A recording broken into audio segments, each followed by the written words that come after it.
Welcome to Witham Sounding Board, a podcast sharing powerful business tips, insights, and trends for those seeking to become a rock star in their industry.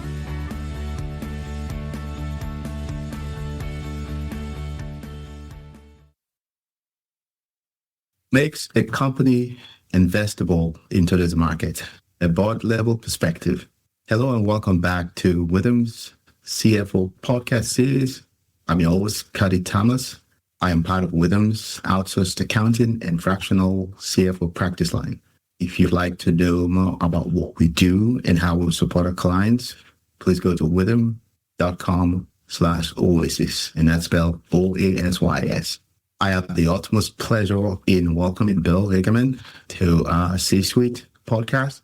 Bill serves as a board member on several life science companies. He is the current global chairman of HLB International, of which Witham is also an affiliate or part of. More importantly, Bill is a CEO emeritus and a past managing partner of Witham. My conversation with Bill today will explore the evolving life science landscape, what investors and board look for in growth stage companies, lessons learned from board leadership in key opportunities and challenges shaping the industry's future. Bill, welcome. How are you? I'm great, Cuddy. I'm very happy to be here. Thank you. Thank you. This cannot get any better than this. So I appreciate your time here. Happy to be here, Cuddy. So you've spent much of your career helping organizations grow, create value. What really attracted you to life science ecosystem, and what surprised you most when you entered the space? I'd love to say that I was smart enough to be attracted to the life science ecosystem, but I think the reality is the life science ecosystem asked me in. They invited me in. So I had the opportunity to work with a family office that wants to invest in life science startups. The family made the money in life sciences over the years, and they feel that it's an opportunity for them to give back. So they asked me to spearhead their venture fund that they created. It's called GenHead Capital Venture Fund. We've allocated $75 million. We've invested about $60 million over the last 30 months, and we've looked at probably 500 companies and invested in 23 of them. It's been quite a ride for the past 3 or 4 years since my mandatory retirement at Witham kicked in. I noticed you use the word giving back. It's quite analogous to what you've always said about giving back. So it's just falls right between your wheelhouse and all the things that you can do. How have you seen founders and leadership team evolve in response to today's market conditions? Well, the market conditions are incredibly difficult. I mean, which I think is what's creating opportunities for investors. We have focused mostly on Series A investing. We've done a little bit of seed investing, and we've done 1 or 2 B rounds, but we focus on Series A. And what we are finding is that it's really hard to fill out a round. A lot of the rounds that we see are somewhere between, I want to say, 8 and 20 million in a raise. There's many times we would come in with 2 million and then we have a tough time finding the rest. And that seems to be the number one issue for CEOs today. They're spending a lot of time. There are a lot of funds out there, a lot of family offices. Family offices have come about recently in the last few years. A lot of companies have sold to PE and now they're sitting on cash and they're looking for opportunities. Some look outside of, they're looking at the full landscape. Real estate, sports investing, that type of thing. And the smart ones, I think, are looking at the opportunities that are in life sciences. And so I think what we're finding today is it's hard to attract money. So therefore, from an investor perspective, there's an opportunity to get pretty good valuations. Once you get those valuations, once you raise your fund, basically you're 12 months away from your next raise because you typically raise that fund to take your technology to the next level, whatever that may be. And that may be first in human studies. It may be design freeze for your medical device. It may be phase 1 if you've got a therapeutic. Those are the types of things that we're seeing out there. And the CEO needs to constantly keep his eye on the next fundraise. At the same time, keep his science folks focused on hitting their milestones, because those milestones de-risk the company. Those milestones create value. So when you're looking for your next round, the last thing you want to do is have a down round. But you need to give the investors an excuse to increase valuations. And increasing those that excuse is created by hitting your milestones and proving that your technology is effective. So that's kind of what we're seeing. I can go on and on about the following stages. What differences are you seeing on how investors evaluate those companies? You may have touched on some of it. And then two, what trends are you watching most closely that you believe would shape the future of the industry? I think what investors look at is, we're going to invest in this technology, and it's going to, this current round's 20, we're going to value it at say 20 million, just to pick a number. They want to see an opportunity to get out in 3 to 5 years at somewhere around 200 to 500 million. So what they're going to look at is, what is the technology? What is the need that it is fulfilling, assuming that it works? They will do some due diligence on, what studies have been done, what science has been verified. And then they're going to look at the overall market and compare it to deals that have been announced in the market. And do they think that the space this company's occupied will be able to get them somewhere around a 5 to 10x return in 3 to 7 years, I would say. That's mostly the folks that we're talking to. We don't see a lot of folks that are willing to wait 10 years. We don't have a timeline when we invest. We think that everything's going to come with a natural opportunity, and we will take advantage of those opportunities as they occur.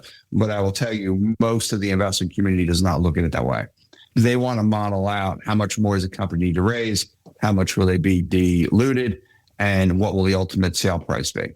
I would see in a lot less patience that our funding used to be a few years ago. I mean, obviously, just the inflation and everything else allows for a more stringent process in maybe shortening the time it takes to get to your 5x in revenue. It's not only patience, but what you're competing against is, I could put the money in an S&P 500 fund and do 15%, which is what it's done the last 3 years. Why do I need to take a chance on, this particular technology?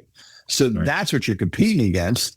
And you're also competing against, money that wants to go into AI and is chasing AI, maybe chasing nuclear energy, other areas that may be a little sexier today than life science, which also has headwinds because there's all this government regulation that is anticipated but never really happens. Anticipated but never really happens to, reduce revenue for you, by reducing the reimbursement. Yeah, definitely a tighter landscape than it used to be, for sure. Let's talk about what it takes for a company to stand out in today's environment. You've seen companies at various stages of growth. What separates a compelling pitch from one that struggles to gain traction? Now, is it how the message is being delivered, or is it the content, or both? What do you need to have more? Do you need to have more content or less delivery, or whoever is delivering the message? How does that work? So I will tell you, for us, and, I had 2 pitches today I listened to, and I always warn the folks that I'm not a science guy, right? I need to understand the technology, but I need you to just give me the highlights. Where folks fail is they just can't help themselves. They want to explain the technology in depth, and they wind up losing me and my colleague. What I think works best is if you've got a CEO that is proven, that has done it before, a CEO that has raised money before, a CEO has taken a startup to an exit, a CEO that can communicate effectively. Because one of the things that we're thinking about when we're listening to the pitch is, number one is, do we think this technology works? Will the CEO be able to hold the science team accountable to milestones? And that can be a slippery slope because, you can't always control the science or the studies. And can the CEO continue to raise more money? They have to be able to do that and check those boxes in our mind. because that is critical. The one thing we don't want to do, and we've done it once or twice already, is we've invested in a couple of companies and they couldn't raise the rest of the money. They couldn't get the next round. And, we're sitting there, not exactly dead in the water, but we're treading water, not really progressing towards our next milestone that we need to progress to for a valuation inflection point. And that's a painful place to be as an investor. Right. I think you answered my second question about what investors and board members look for in evaluating companies. And one good reason is having a CEO that has been there before, who's proven has done it before and gone out and raised money successfully. But on the flip side, what are some of the common mistakes founders make when presenting their vision or growth strategy? Well, I think sometimes founders want to hold on too long, right? There was one company we met with early on where the founder owned all the technology and the company licensed the technology from the founder. We wound up walking away from that deal, even though we really liked the technology. Because the problem was the founder gets up on the wrong side of the bed, we don't have a company anymore. So we really did not want to get involved in that kind of situation. And I got where the founder was coming from. He did not want to give his technology up to a bunch of investors that all they're doing is writing a check after he has spent his life's work coming up with this technology. So the founder needs to understand that they have to give something up in order to create a company that's going to create value for them and their family and perhaps generational wealth. And I think that's really where you wind up having a bit of a sticking point, because the founder needs to understand they're typically the science person, whether it be an engineer or a biochemist or whatever, and they may not be the person that's going to be able to raise money. So they need to slip off to make a sideways move to be the chief science officer as opposed to being the CEO. They need to find somebody that they can work with. That means they need to give up a little bit of control. I think that's probably the biggest mistake that we see founders make. And then, you need to get involved with, investors that want to be partners. One of the things we pride ourselves with our fund is we want to partner with the founders. We want to protect them. We don't want to steal their company from them. We want everyone to be successful here. So that's the way we look at it. And I think that's probably, we've been in a lot of pitches where the founder is the CEO. They're over technical. They don't demonstrate the skills necessary to lead a company, nor do they demonstrate the skills necessary to raise the additional funds a company's going to need. Okay, that's a good point. It takes me to my next question. It's part of reviewing a company. It's just to determine whether you can invest in the company, involve or includes recommending a sales-minded executive to deliver the message. It's like, you need a CEO. Hey, talk to us here. Yes, there are times where we have made that recommendation. We don't try to say that we know everything about the company after we spend a couple hours with them. So we're very careful about telling them what they need to do next. We either, move forward or we don't. But I definitely think there are many companies that could be better served with a better CEO. Agreed. Let's talk about boardroom. So you've served on boards across organizations at different stages of maturity. What leadership lessons have carried across all of them? So, yeah, Cuddy, I've been on boards, since I was 27 years old. So it's about 40 years of board experience, whether they be not-for-profits or, now I'm focused on life science companies. And I find them to be incredibly interesting. I think a mistake boards make, and I try always to advocate against this, is they try to run the day-to-day activities of the company. Boards should focus on setting the vision, setting the strategy, and holding the CEO accountable for achieving their milestones and moving the company forward and providing leadership. So I always like to look at it as the board hires a CEO and the CEO hires the rest of the company. And if the company is not hitting on all cylinders, that's where you have to hold the CEO accountable.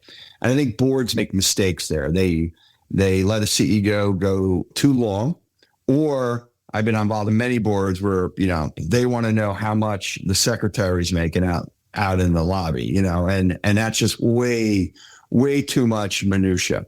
They don't want to, you shouldn't be there every day running the company. You should be helping the CEO, giving the CEO the tools.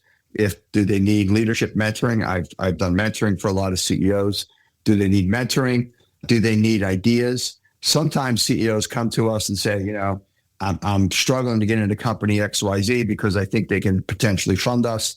And the board has those contacts. Sometimes the CEO says, I need a business development person. The people on the board have those folks in their Rolodex. I'm showing my age using the term Rolodex. So they use the board's contacts. The CEO should be using them as a resource. And that's where I think sometimes the boards get way too involved with companies. Yeah. A couple questions on this category. Do the priorities of the board change as the company moves from startup to growth stage? And then two, looking back, what one lesson from board service that every executive should learn earlier in their career? So I think absolutely the company, I'm on the board of a few companies where we're in early trials. We're still in the lab where we are, doing animal testing. So that's very early. I'm on the board of other companies where we just got FDA clearance and we have to do a pivotal study in order to, commercialize. And others that are looking for, their Medicare reimbursement. So all those are different stages and different skill sets, right? So the board needs to be able to mentor and hold the CEO accountable for those different stages. If you're on the verge of getting your FDA clearance, you should be working on what your commercialization strategy is going to be.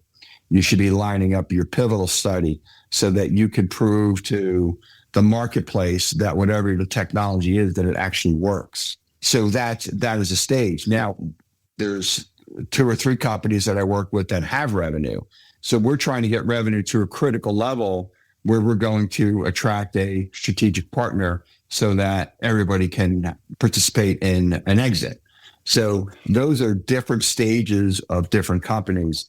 And, you need a CEO that, and a board for that matter, that understands that and is able to pivot and move the company along those different stages. And quite frankly, sometimes what we find is a good board member in an early stage company that's in the lab or doing their animal testing is not the board member that should be the board member, that should no longer be in the board when they're going to commercialization. And the board needs to be able to understand the talents of that are around the table and what do they need moving forward. Yeah. So you have to be careful of that. And you can't have a board that gets too big. I think seven's the right number. No more than 7's the right number. So you can't just say, well, so-and-so's been here since day one and, they're a real good guy, a real good woman. So, we're going to leave them on the board, even though they're not adding value anymore. Have to make those difficult decisions. Doesn't mean you cut them out. I'm sure they got stock and they're going to all participate in whatever the exit is. But, you need to have the people around the table that are going to move the company forward. You have to constantly reevaluate that. It absolutely makes sense. Let's look forward. I personally, obviously, I support the life science practice from an overseas perspective with them. And one of the things that really draw me to just being involved in life science, because I know you're working with companies that are trying to solve a problem, right? And I tell the team, you may be just cutting checks, doing clocking, but whatever little you do, remember that you are helping the company solve the problem. To that said, it's really a tough landscape, currently with life science companies. But what opportunities are you mostly optimistic about in the life science sector over the next few years? There are so many opportunities out there. It's crazy. There's a lot of work being done in the neurodegenerative issues, Parkinson's, Alzheimer's, dementia. Nobody's figured it out. There's hundreds of companies out there that have ideas on how to slow the progression of those diseases.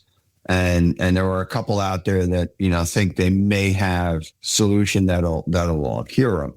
to me, that's huge in the landscape. Also in the oncology field, we're talking to companies, a lot of companies that, are working with regenerating old drugs that may be generic right now, where you can tweak the molecules a little bit. They've already proved safety and have an opportunity to cure cancers that, haven't been curable right now. I'm working with a company right now that's got some really good science around HPV generated head and neck cancers. And, that can lead to, other breakthroughs.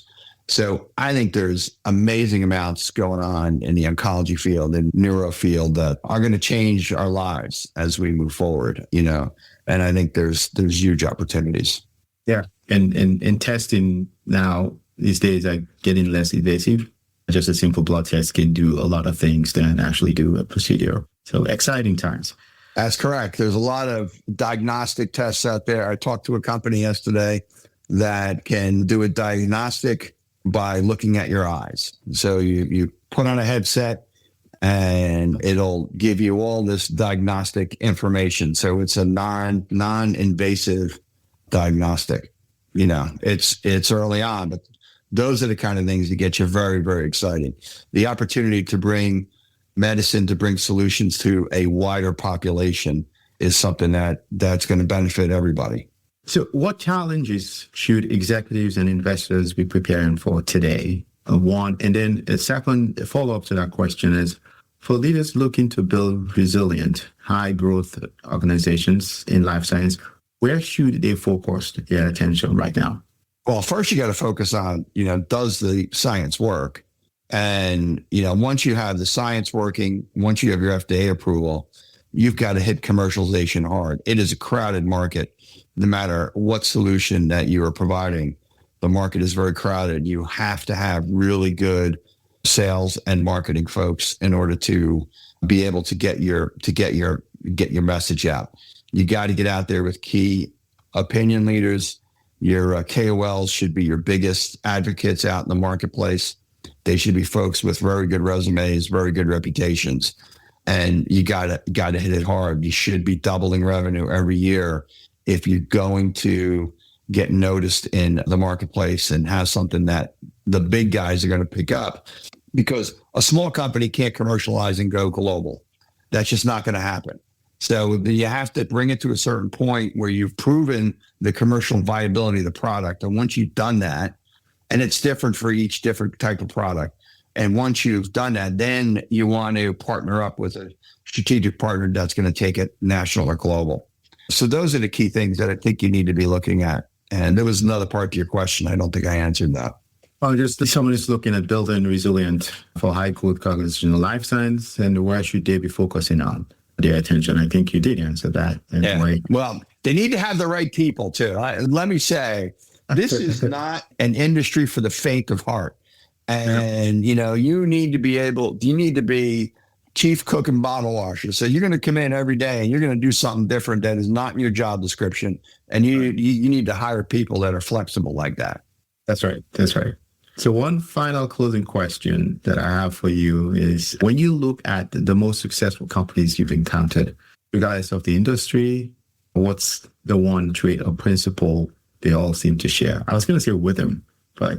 Well, you know what? They have focused leaders. Yes. Leaders who get up every day. And I like to think I was doing this when I was with them. Leaders who get up every day and they think about the company. And they put the company ahead of themselves. And they have the ability to think in 3 to 5 year windows and not necessarily worry about today's earnings or am I going to make money on this transaction? What they need to be doing is thinking about 3 to 5 years. They need to be maniacal on building a quality organization and holding all their people accountable to quality. And at the same time, treat people fairly. You can't expect, you're not going to get labor cheaply these days. Everybody needs to pay market, needs to be paid market. And if you're paying people market and you expect the most out of them, you will get the most out of your company. It's a profitable way to run a business that I think many folks miss because they count the nickels and dimes and they're not thinking about long term. Bill, so I have an extra final question to ask you.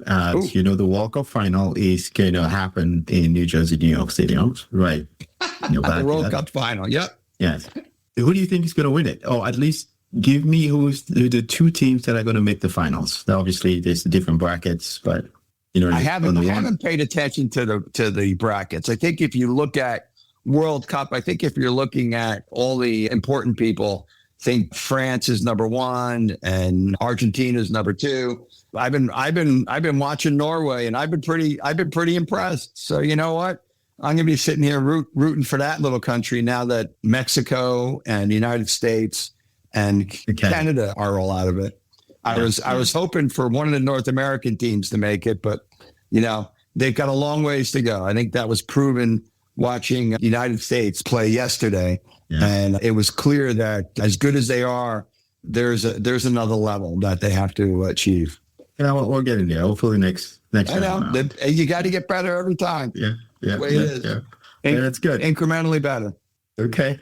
That's good. Well, we've talked on evolving life science landscape, so what investors and board look for in growth stage companies, lessons learned from board leadership, and the key opportunities and challenges shaping the industry's future. Is there anything else I'm missing? Or is there anything else you want to add? No, it's been fun. It's been a pleasure, Cuddy. And again, I thank you for having me in on your podcast, and I congratulate you on all the success that you're having. Thank you very much. It was a pleasure having you. Thank you. Again, you're welcome, Bill. This is Cuddy Thomas. I am part of Witham Outsourced Accounting and Fractional CFO. If you'd like to know more about what we do and how we support our clients, please go to witham.com/oasis, and that's spelled OASYS. Thank you very much again, Bill. It was a pleasure. Thank you.